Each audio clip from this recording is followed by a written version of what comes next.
भत्ता मिलुची 1000 किंतु भत्ता आनिबा पाई गाड़ी भड़ा जाउची 700 टंका। आश्चर्य लागिले भी कथाटा हेउची सत।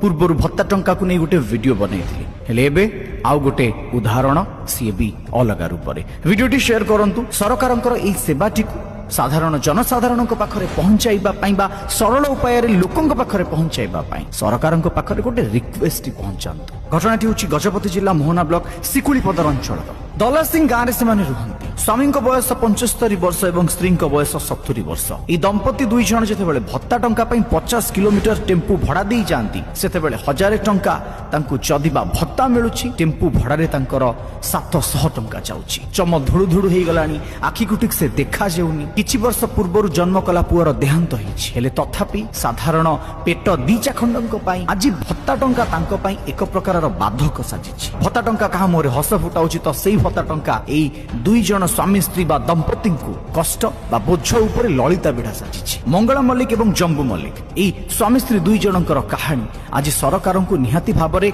एई सेवाटी को सरल उपाय रे साधारण जनसाधारण को पाखरे पहुंचाइबा पई गोटे रास्ता खुलिबा दरकार। जदि एई भली भाबरे एमिति अनेक लोक अभाव अनाटन भितरे मासकरे थरे मिलुथिबा भत्ता टंकाटी को अनै बसुछंती ताले से भत्ता टंकाटी सेमानक पाखरे किभली भाबरे सरल रे पहुंचिबो ए नै ओडिसा सरकार निहाती भाबरे किछि पदक्षेप नियंतु। अभियोग नाही बस अनुरोध अछि। वीडियोटी भल लागिले शेयर करिवे नचेत कमेंट रे गाली करिवे। जय जगन्नाथ, वंदे उत्कल जन।